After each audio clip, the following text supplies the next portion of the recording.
My people, when you think of space, what comes to mind?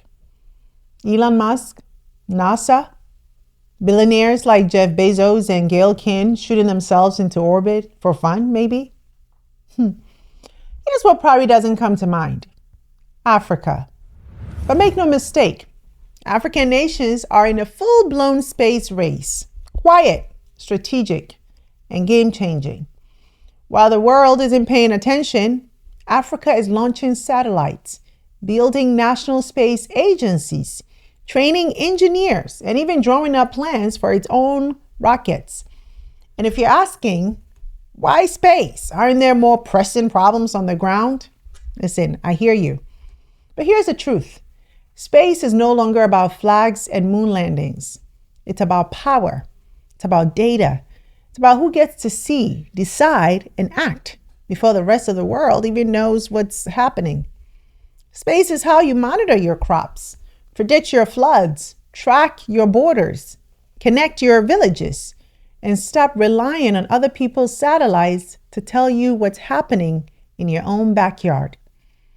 And for the first time, Africa is stepping into that arena, not as a beggar, not as a follower, but as a player with a seat at the table and eyes on the sky. Today on The Breakdown, we're diving deep into the story no one is telling. Inside Africa's secret space race. Why are Rwanda, Egypt, and Nigeria investing in satellites? Who's really helping fund and build these programs, and why? And is this Africa's moment to claim digital sovereignty? Or just another arena where global superpowers compete to control African futures?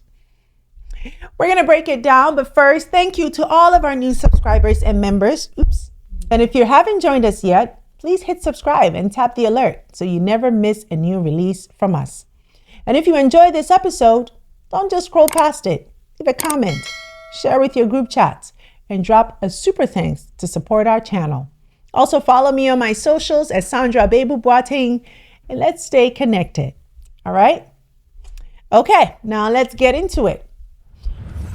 Now, it might sound like science fiction, but it's not. Okay, as of now, 18 African countries have launched a combined total of 67 satellites, and that number is rising fast. Countries like Egypt, Nigeria, South Africa, Algeria, Morocco, Kenya, Sudan, Rwanda, and Ghana aren't just talking about innovation. They're putting satellites into orbit, building national space programs, and coordinating their efforts through a brand new continental agency. This isn't about prestige. It's about power, security, and sovereignty. These satellites help track floods, map farmlands, monitor deforestation, manage borders, and expand internet access. They help African nations act faster, smarter, and more independently in a world that still treats us like data consumers instead of data owners.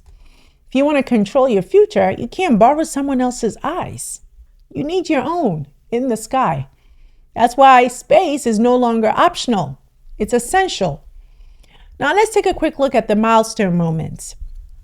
In 2003, Nigeria launched Nigeria Sat-1, becoming the first sub-Saharan African nation to put a domestically owned satellite into orbit.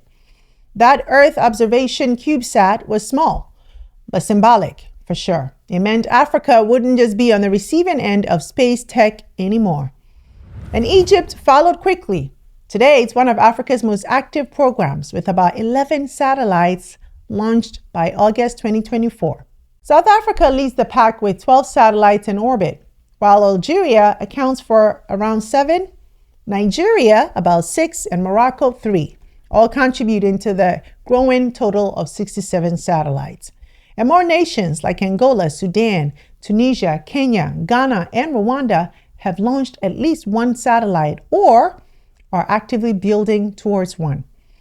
This isn't just hype, it's a quiet revolution taking place, with Africa set to expend roughly $426 million on space programs in 2025. And by the way, that's less than 1% of global space spending. But countries are already partnering on data, engineering, and ground systems that serve real development needs. And leading the charge right now, 3 countries: Rwanda, Egypt, and Nigeria. 3 countries with very different histories, but a shared vision of what the future could look like if Africa stops waiting and starts launching. So what exactly are they building, and why does it matter? Let's break it down, one country at a time. Let's start with a country that wasn't even on the radar 15 years ago when it came to space. Rwanda, a landlocked post-genocide nation once known only for tragedy, now is quietly building one of Africa's most ambitious space agendas. In 2019, Rwanda launched its first satellite, Rwanda-1, into low Earth orbit.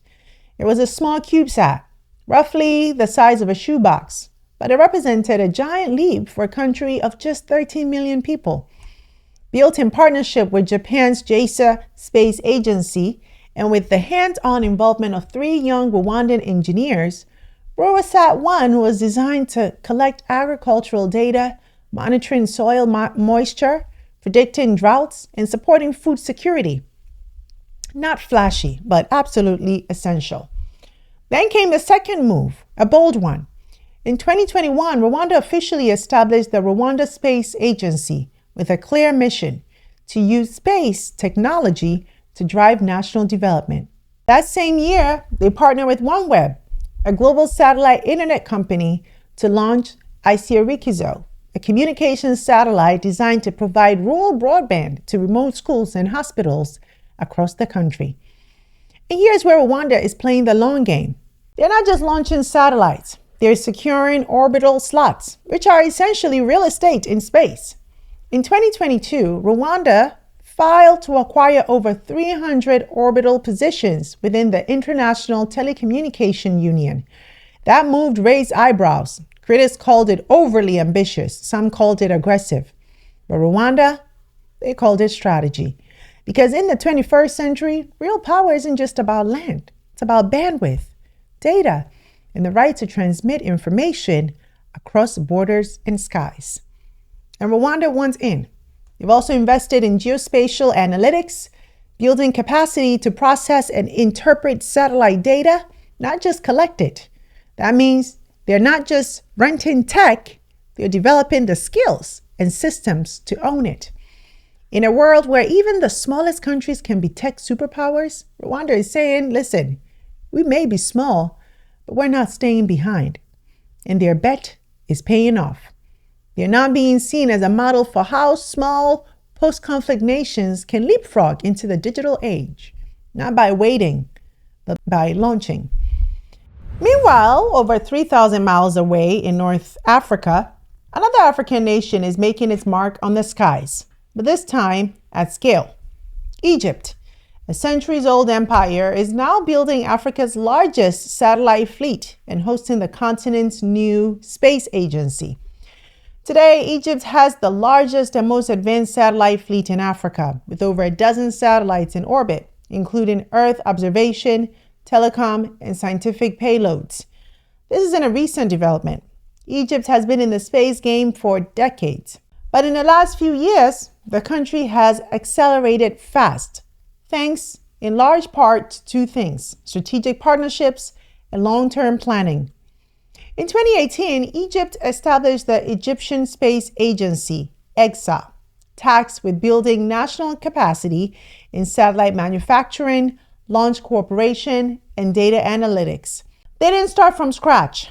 Egypt already had experience from programs like NileSat, EgyptSat-1 and 2, and the TIBA-1 communication satellite. But EGSA brought it all under one roof with a mandate to go bigger. And they did. In 2023 and 2024, Egypt launched the Horus series, high-resolution Earth observation satellites developed in collaboration with China. They launched from China, used Chinese components, and Chinese engineers were embedded in the process. That collaboration raised questions. Was this a win for African capacity building or another example of quiet dependency? Egypt pushed back. They insisted, We own the satellites. We control the data. We're not just buying hardware, we're absorbing knowledge.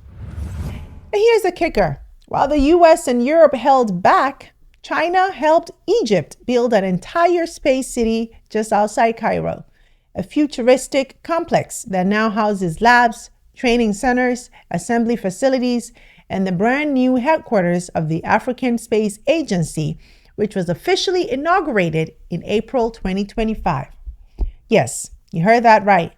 The African Union's own space agency is headquartered in Egypt. And that's not a coincidence.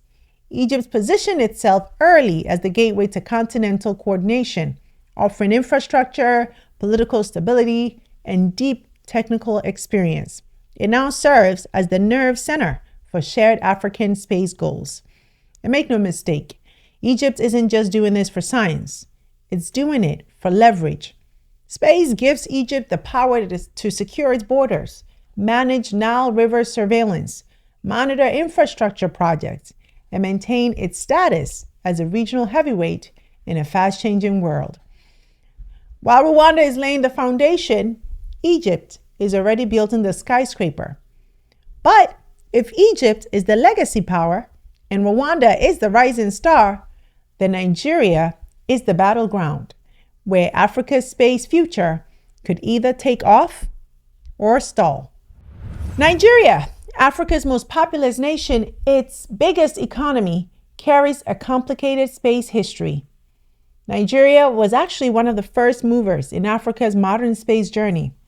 Back in 1999, before Rwanda had even considered a space agency, and before Egypt began ramping up its current fleet, Nigeria created NASRDA, the National Space Research and Development Agency.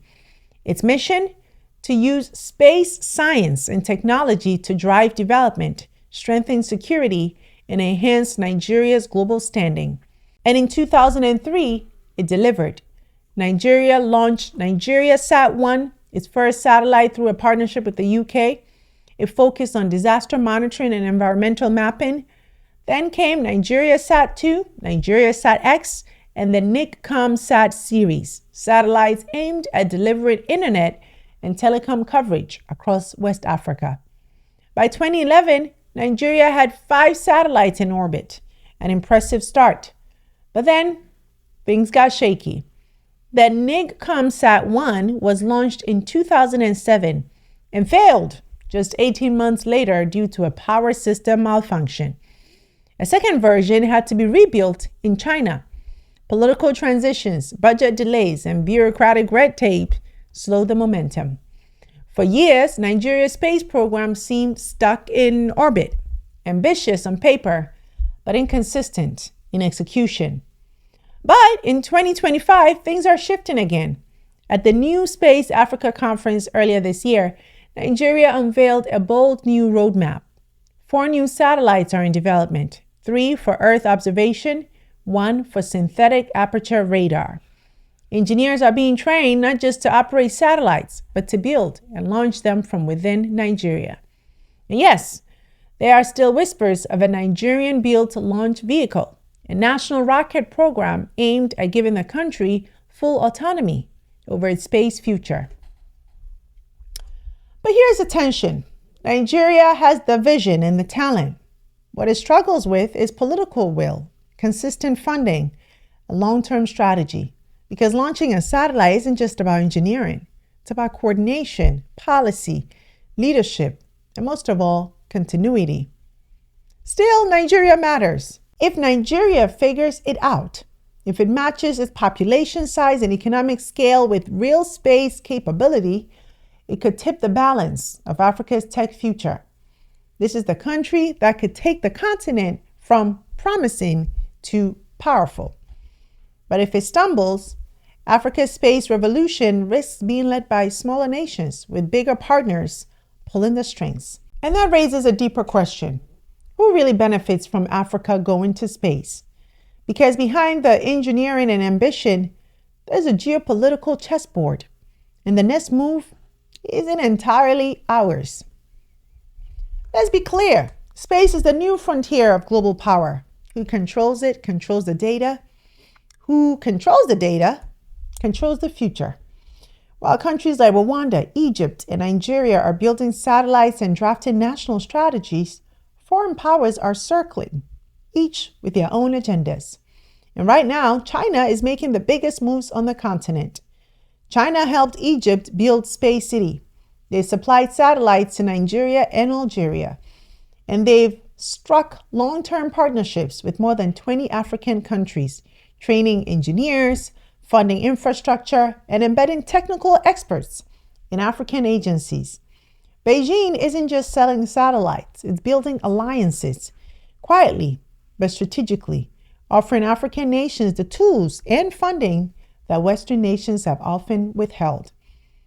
Meanwhile, the United States, mostly missing in action. NASA has no sustained African space program partnerships. The U.S. signed a few symbolic agreements like the Artemis Accords, but hasn't offered serious investments, training, or tech transfer on the scale that China has. It's not just about satellites. It's about trust, access, dependence. The big question is, as Africa goes to space, who's holding the keys? Because here's the risk. If we rely on foreign powers to build our launch pads, train our engineers, and process our data, then we've simply replaced one kind of dependency with another. We may have satellites in the sky, but we'll still be grounded if the control room sits in Beijing, Paris, or Washington. This is why the African Space Agency, inaugurated in 2025 and based in Egypt, matters so much. It's Africa's first real attempt to coordinate on a continental level, to share data, avoid duplication, pool resources, and chart a collective path forward. But coordination isn't enough. We need manufacturing, we need funding, we need vision and political will to make space not just a project for the few, but a tool for the many. Because if we get this right, space can help us solve some of the biggest problems on Earth: food security, climate change, communication, even education. But if we get it wrong, it becomes just another arena where Africa is present, but not powerful. And that brings us here to the real question. Not just can Africa go to space? We already are. But will we own the journey? Or will we be passengers on someone else's rocket? Let's go a level deeper. If Africa wants to have real space in the space race, not just participate but lead, we need more than satellites in the sky. We need systems on the ground.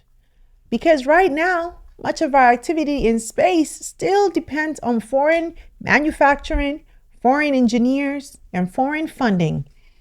We might own the satellite, but not the design. We might launch it, but not from our soil.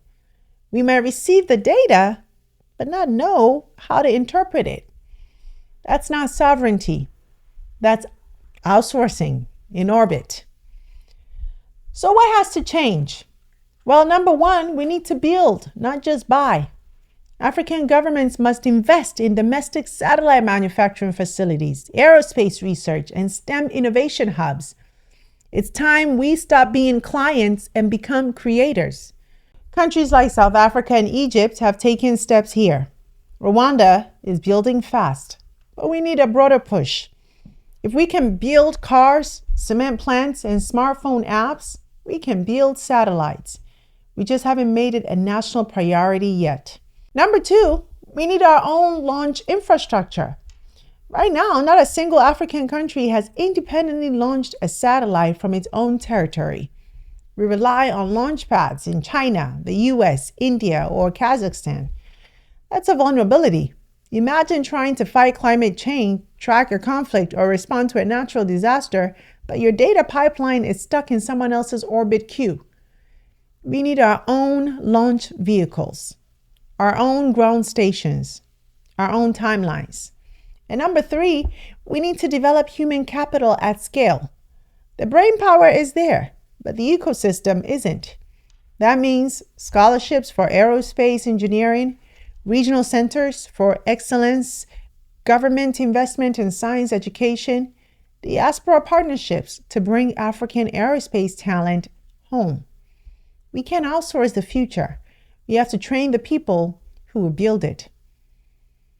And number 4, we need to treat data like gold.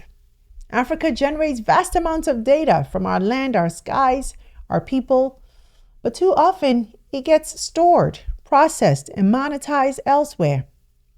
Data is power. We need African-owned data centers, geospatial and analysis firms, and data policies that protect our digital sovereignty. Owning a satellite is useless if you don't own the insights that it produces, right? And number 5, we need one voice. The African Space Agency is a start, but coordination means more than branding. We need shared procurement systems, Pan-African satellite constellations, unified spectrum management, and joint missions that lower costs and scale results. The future of Africa in space won't be won by Egypt or Nigeria or Rwanda alone. It'll be won by how well we work together as a continent. So yes, Africa is in a space race, but agency means more than being invited to the launch. It means designing the mission, choosing the payload, owning the orbit, and using that vantage point to serve our people, protect our resources, and rewrite our role in the world. Because when we say that the sky is the limit, we mean it, but only if we build the rocket ourselves. So my people, where do we go from here? Rwanda, Egypt, Nigeria, they're not just launching satellites, they're launching a new vision of what African power could look like in a digital age. This is about more than space. This is about control, about self-determination, about refusing to let the next century be written for us. And yet we have to ask, are we building a future where Africans truly own the technology, the data, the capacity, or are we just trading one dependency for another? Because while China and the US battle for influence, the real prize isn't just the satellites, it's the mindset of African leadership. Do we believe that we're capable of leading in science, engineering, and innovation? Do we have the patience to invest in talent, train our youth, and build for the long haul? Or are we still stuck in survival mode, grabbing at short-term deals and foreign-built dreams? My people, this space race is just beginning. The question isn't whether Africa will be a part of it. The question is how and on whose terms. So I'll leave you with this. What kind of future do we want to orbit around? One where we are dependent passengers on someone else's rocket? Or one where we build the launch pad, engineer the mission, and steer the course? Drop your thoughts in the comments. Which country do you think is leading Africa's space future and why? Do you believe Africa can control its own skies? Let's have a real conversation about this. Because the future isn't coming. It's already here. And this time, Africa can rise if it chooses to. That's it for today's show. Thanks for watching. And as always, like, comment, subscribe, and share this with someone who needs to hear it. I'm Sandra Babu-Boateng. Until next time, take care. Hey you! Thanks so much for watching this episode. I hope you enjoyed it. And if you did, don't forget to subscribe and join the family. Also, visit face2faceafrica.com for your daily news and updates on what's going on within the global Black community so you can stay informed.